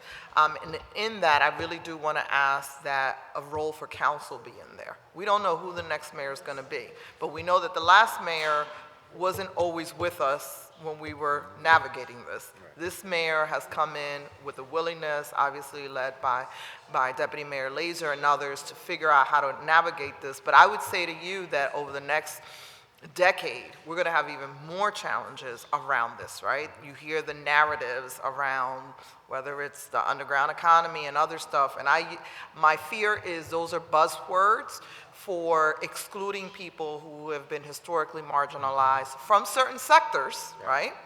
As well as feeling unprotected, I learned from SEIU and Unite and others, undocumented workers feeling like they're protected. With domestic workers, we saw that. And so in that spirit, I want to make sure that there's a balance in the power and the decision making as we shape these laws and operationalize them, because the next administration may not be as friendly, right? And then we're back to a council-led kind of reform movement. And so I will formally put that in, because I think to Councilman Jones's point and Councilwoman Bass, what we've done with worker unions in the city has been significant, but we still have a few sectors who have been slow to come on board. And so this office has to work for everyone.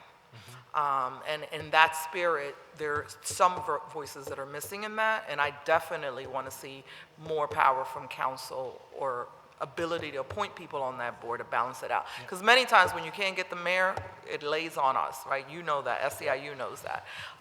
And so I think there has to be some shared acknowledgement of that, and that should be reflected on this board. So I want to echo what the Councilwoman Parker said, that we need to broaden that table.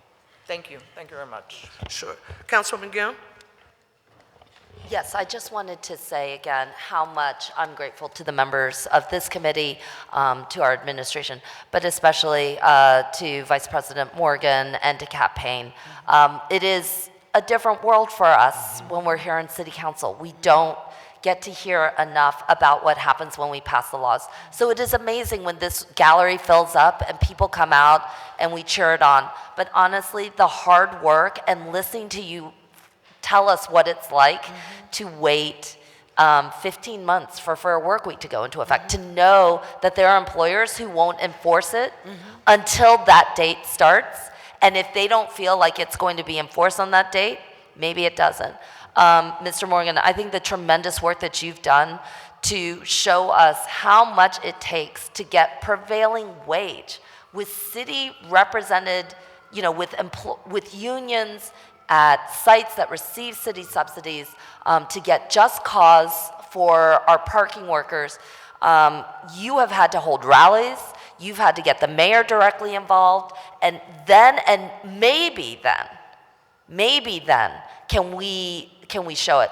But if the city government puts its full weight with an enforcement agency, with investigators, and with collaboration. I think that's a big thing. I do not want this to look like it's going to be, you know, the weight of city government coming down on a handful of businesses. That's not true. I think it's what you said exactly, Mr. Morgan. It's about saying there's a level playing field. So if we follow the rules and you follow the rules, it makes sense. But if you get away with it because you're a bigger company or you've got more ability to dodge it through franchises and other smaller things, then none of this makes, what are we doing here and at the end of the day? So I just wanted to echo Councilwoman Bass's sentiments that, Mr. Morgan, you're being here and just sharing and having seen you out there with your members demanding that basic rules that seem like they're fairly common sense, pretty easy to enforce, you know, on the books for a while, that we have to struggle to get it. And of course, Ms. Payne, for the tremendous and heroic work you did on Fair Work Week, but also just reminding us you're not in a union and that it is up to you and to your ability to give confidence to your other co-workers, to your friends and neighbors. We fought for this. We're gonna make it happen and it's gonna make a difference. So I just wanted to echo and say thank you again. Thank you. Thank you. Thank you, Madam Chair. I just have a quick question. As Gabe, as you were talking, it made me think about at the federal level, on Department of Labor, there are certain things that have to be posted in work sites. And I was thinking, is that, and this is actually a question for Mr. Laser, a way that we could find a way in a cost-effective way that does not negatively impact the city to make sure people have a better understanding of these requirements. Because I know, like I said, from the federal level, you've got to post certain things in your work site for your employees to see. Yep. So that's something as this new department is coming together, thinking about some type of way so these additional benefits we're providing for the people in the city of Philadelphia, for those who are represented and not represented, can see in their job site. So if you could comment on that, Mr. Laser. Yeah, I know some of the laws now do have posting requirements, and we do have posters that we give out to businesses and that we have accessibly available in multiple different languages, but I think we can continue to push that and make sure that's at one of the forefronts of our outreach piece. Okay, thank you. Thank you. Are there any other questions or comments from members of the committee for this panel? Listen, we want to thank each of you for your testimony. We appreciate you being here. The clerk will please call the second panel of witnesses to testify. Ahmad Mitchell, Junior Brainerd, and Sam Jones.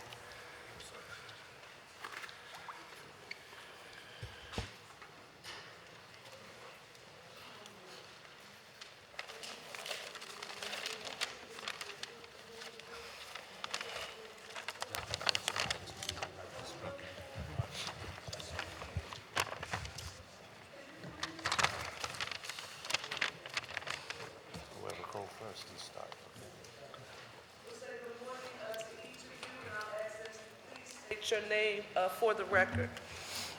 Good morning, Chair Parker and honorable members of council. My name is Ahmad Mitchell.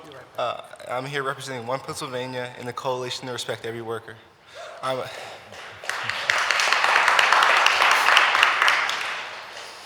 a line cook at Spice Finch Restaurant at the Warwick Hotel. And I'm here today to persuade members of this committee to vote yes on Bill 200008 and Resolution 200042. A resolution in a bill that would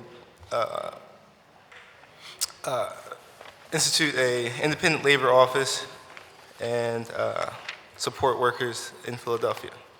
Specifically, this office would protect workers by processing reported instances of employer misconduct and provide information to workers about their rights in the workplace. As someone who works in the food service industry, I work with people do not speak. Many of my coworkers are people who are not fluent in English, who have a disability, and none of us can afford to lose our jobs. We deserve to have an independent labor office.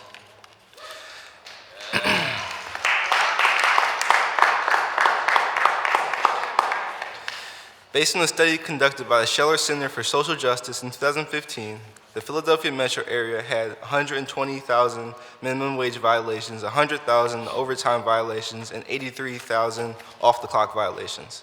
Violations of workplace labor laws, like wage theft, not only cause families to become food insecure, meaning they have to choose between necessities like food, housing, and clothes, but they also hurt our local economy. According to the same report conducted by Temple University's Scheller Center for Social Justice, wage theft accounts for more than 10 million lost in business tax revenue. By voting yes to this ballot measure, you are supporting our city and us as workers. Thank you for your time.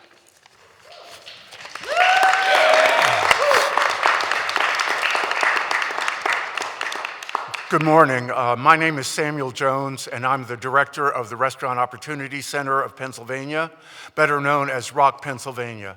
I am providing testimony on behalf of CREW, the Coalition to Respect Every Worker, which is comprised of One Pennsylvania, the Pennsylvania Domestic Workers Alliance, Make the Road PA, Rock, and our supporting partners Pathways PA, Community Legal Services, the New Working Majority, Jobs with Justice, and Unite Here. Philadelphia has been cited both nationally and locally for having enacted some of the most progressive worker protections in the country. We applaud our city council members for the passage of paid sick leave, fair work week, prevailing wage, and the Domestic Workers Bill of Rights legislation. We, the members of CREW, firmly believe that in order for the great working people of Philadelphia to reap the full benefits of this legislation, we need a fully staffed, permanent Department of Labor to oversee the two essential components that make the legislation work: education and enforcement. One Pennsylvania and Make the Road PA have recently conducted surveys which have concluded that the vast majority of Philadelphia workers are unaware of their rights. Philadelphia workers began earning paid sick days on May 13 of 2015, yet many workers have no knowledge of these rights. I had restaurant workers come and speak with me as recently as 3 weeks ago and did not understand that they had the right to paid sick leave. A permanent and fully staffed and funded Philadelphia Department of Labor is absolutely essential for these strong labor laws to have any meaning. Therefore, CREW strongly supports the ballot initiative that would create a permanent Philadelphia Department of Labor. Thank you.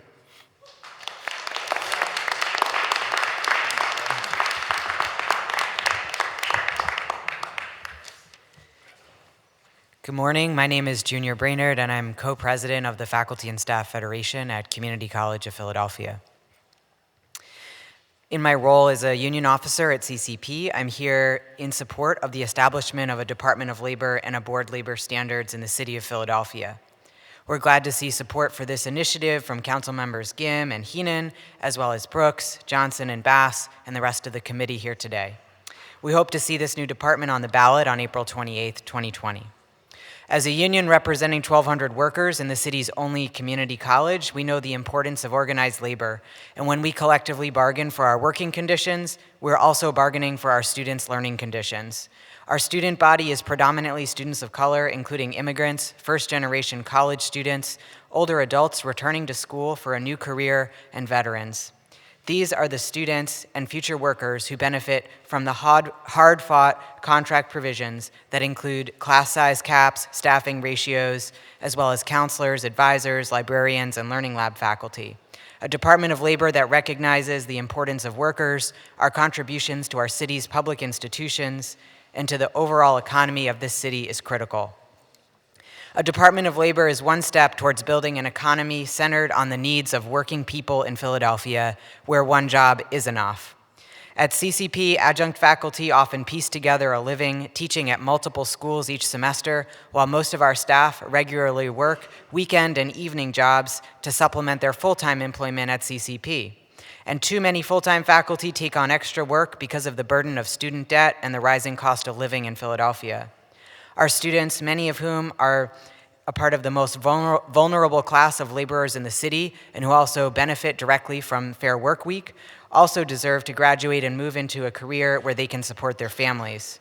As the poorest big city in America, it's time for Philadelphia to recognize that unions can provide a pathway out of poverty, and a Department of Labor could help us use organized labor as a key anti-poverty measure. A Department of Labor could also serve as a counterweight to the Department of Commerce in Philadelphia.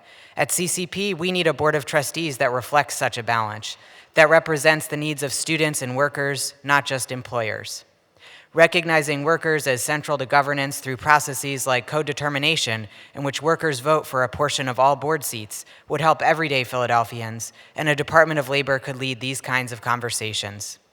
In our last contract settlement, we were forced to make countless concessions because the city has disinvested in CCP for over 30 years. To reverse that trend means investing in the people who do the work. Our union t-shirts say CCP works because we do. It's time to create a permanent office in the city that can be an advocate for working people, for organized labor, and for all Philadelphians. Thank you.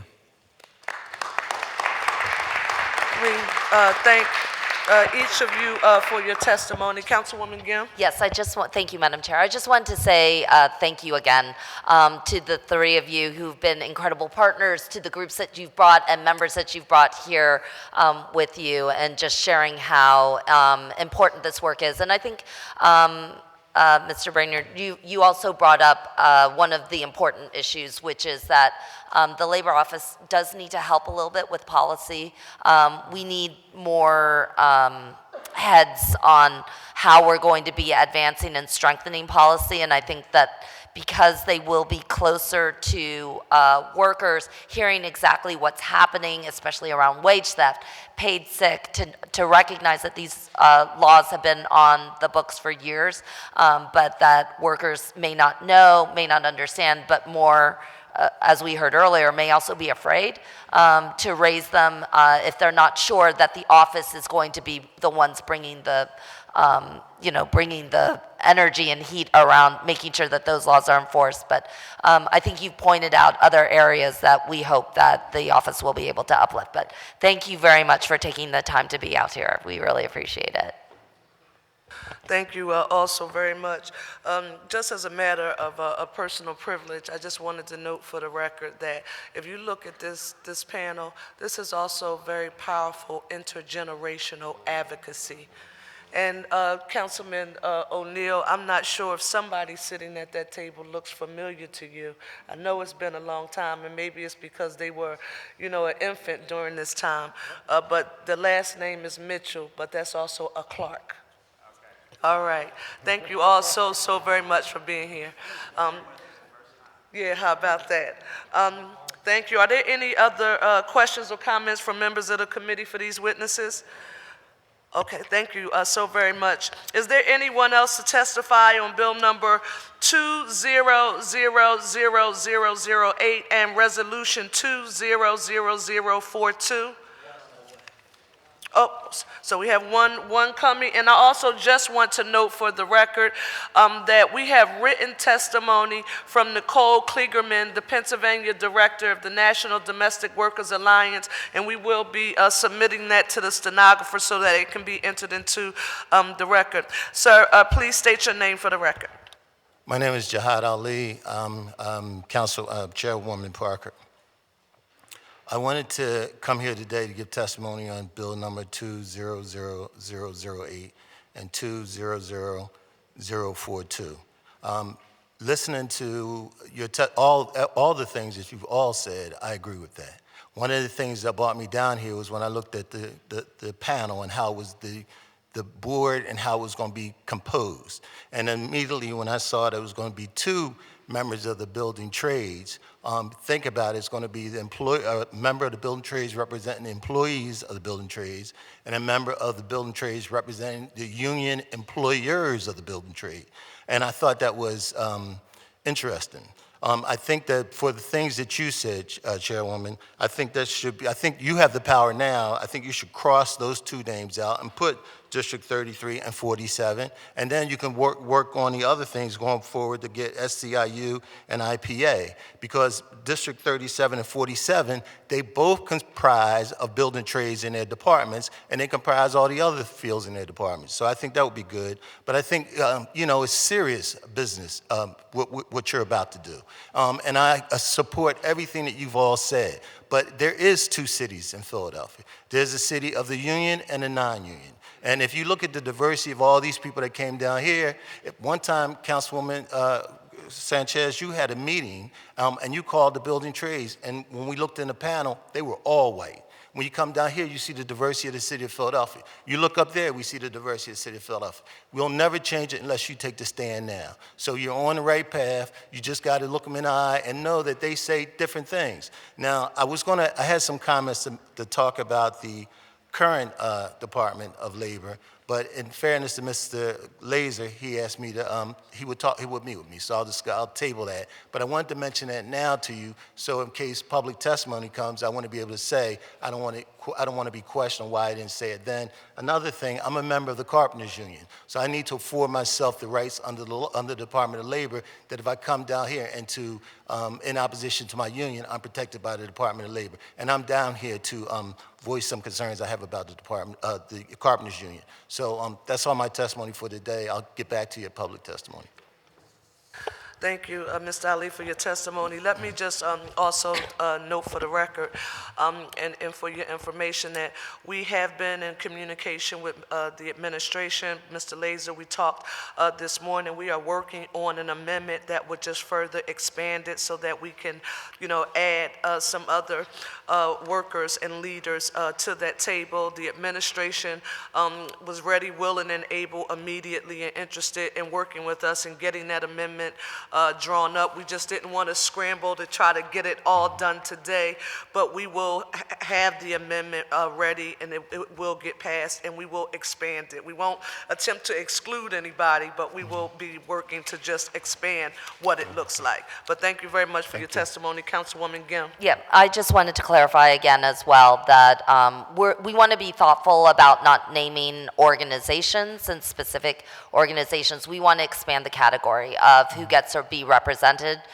there and make sure that it is representative of the full labor force of the city of Philadelphia. So I just want people to understand that there are many different organizations and groups that are covered under the city's labor laws.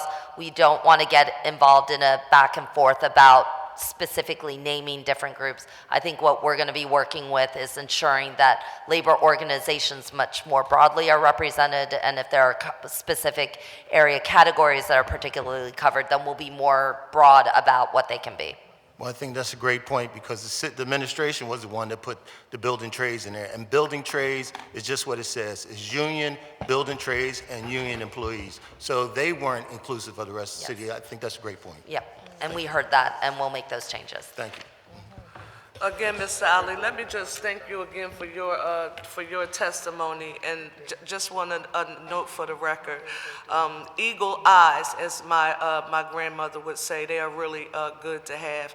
And prior to coming into this hearing this morning, when we began to have conversations with the administration about this, we recognized that we needed to make some adjustments to make it broad-based and more inclusive, and that is how we came to the position of needing to amend it, and we're working with them to get it done. Chair recognizes Councilman.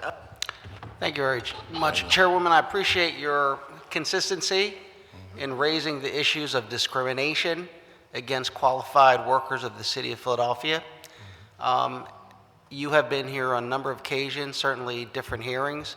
I want to say that I believe the members of council are very attuned to what you're saying. They have mentioned it, some different items.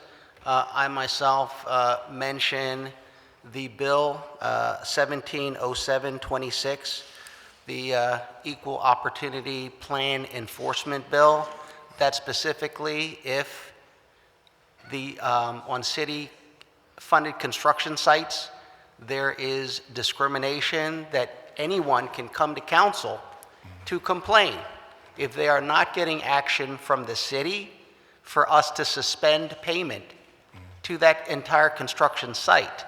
I think enforcement, the law is there, whether people actually use it, and as you are doing now, ensuring that when we put when this city puts a labor department together, that it is not an enforcement mechanism for just some, but for everyone. And this city has a history of discriminatory practices. I do think about community college and the city's failure to fund community college. These are challenges that I hope when this department is created, it will be broad-minded to consider all the harms done from every place, including the local government itself. But your issues should be represented in this department. I hope that it will be. Thank you. Councilwoman Sanchez? Yes, I just want to add for the purposes of process, Madam Chair, in addition to the issue of broadening the board, I had made a request about the fact that before we had a cooperative mayor, we had a very proactive council, and I'd like to see that table broadened to continue to include council, where a lot of this body of work has been developed in partnership with the stakeholders. So that is a request I made as the bill sponsors and others. I'm happy to formalize that because again, there is a lot of discussion and code words that are being used, particularly as it relates to the undocumented population, which these worker unions have taught me how to better manage it, that I want to ensure gets incorporated and infused in here so that this office and its checking off the box are not utilized, particularly on work sites, to target certain constituencies that historically they have not dealt with. So I just want to put that on the record and insist that I would feel much better that any board that is developed in this kind of charter change include representation of the appropriate committees in council so that there is a voice that is infused in there. Thank you, Madam Chair. Thank you, Councilwoman. Thank you.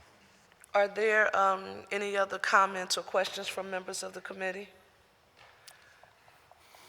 Is there anyone else here to testify on bill number 200008 and resolution number 200042?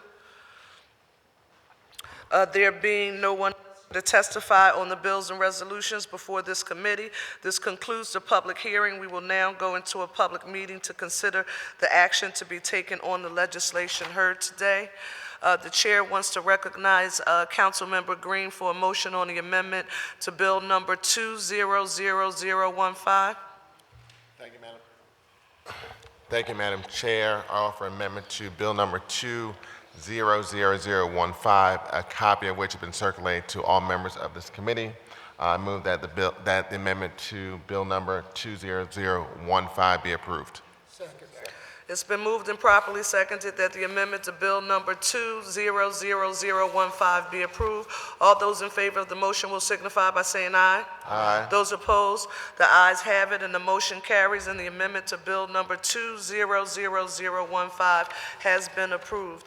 The chair recognizes Councilmember Green for a motion on bill number 200015 as amended. Thank you, Madam Chair. I move that bill number 200015 as amended be reported from this committee with a favorable recommendation, and further move that the rules of council be suspended so this bill can be heard on next session of council. Second. It's been moved and properly seconded that bill number 200015 as amended be reported from this committee with a favorable recommendation, and further move that the rules of council be suspended to permit first reading of this bill at the next session of council. All those in favor of the motion will signify by saying aye. Aye. Those opposed, the aye. One. The ayes have it, and the motion carries. Bill number 200015 as amended will be reported from this committee with a favorable recommendation, with the request that the rules of council be suspended to permit first reading at the next session of council. Is this you, Derek? Okay. Chair recognizes Councilmember Green for a motion on the amendment to resolution number 200056. Thank you, Madam Chair. I offer amendment to resolution number 200056, a copy of which has been circulated to all members of the committee. I move that the amendment to resolution number 200056 be approved by this body. It's been moved and properly seconded that the amendment to resolution number 200056 be approved. All those in favor of the motion will signify by saying aye. Aye. Those opposed? The ayes have it and the motion carries, and the amendment to the resolution number 200056 has been approved. The chair recognizes Councilmember Green for a motion on resolution number 200056 as amended. Thank you, Madam Chair. I move that resolution number 200056 as amended be voted out of this committee with a favorable recommendation. It has been moved and properly seconded that resolution number 200056 as amended be reported from this committee with a favorable recommendation. All those in favor of the motion will signify by saying aye. Aye. Those opposed? One opposed? The ayes have it and the motion carries. Resolution number 200056 as amended will be reported from this committee with a favorable recommendation. Now the chair recognizes Councilmember Gim for a motion on bill number 200008. Thank you, Madam Chair. I move that bill number 200008 be reported from this committee with a favorable recommendation, and further move that the rules of council be suspended to permit first reading of this bill on the next session of City Council. It has been moved and properly seconded that bill number 200008 be reported from this committee with a favorable recommendation, and further move that the rules of council be suspended to permit first reading of this bill at the next session of council. All those in favor of the motion will signify by saying aye. Aye. Those opposed? The ayes have it and the motion carries. Bill number 200008 will be reported from this committee with a favorable recommendation, with the request that the rules of council be suspended to permit first reading the next session of council. The chair recognizes Councilmember Gim for a motion on the amendment to resolution number 200042. Thank you, Madam Chair. I offer an amendment to resolution number 200042. A copy of this amendment has been circulated to all members of the committee, and I move that the amendment to resolution number 200042 be approved. It's been moved and properly seconded that the amendment to resolution number 200042 be approved. All those in favor of the motion will signify by saying aye. Aye. Those opposed? The ayes have it and the motion carries, and the amendment to resolution number 200042 has been approved. The chair recognizes Councilmember Gim for a motion on resolution number 200042 as amended. Thank you, Madam Chair. I move that resolution number 200042 as amended be reported from this committee with a favorable recommendation. It's been moved and properly seconded that resolution number 200042 as amended be reported from this committee with a favorable recommendation. All those in favor of the motion will signify by saying aye. Aye. Those opposed? The ayes have it and the motion carries. Resolution number 200042 as amended will be reported from this committee with a favorable recommendation. This concludes the business of the City Council Committee on Law and Government. We want to thank each and every one of you for being here today, and we look forward to seeing you in the future. Good job.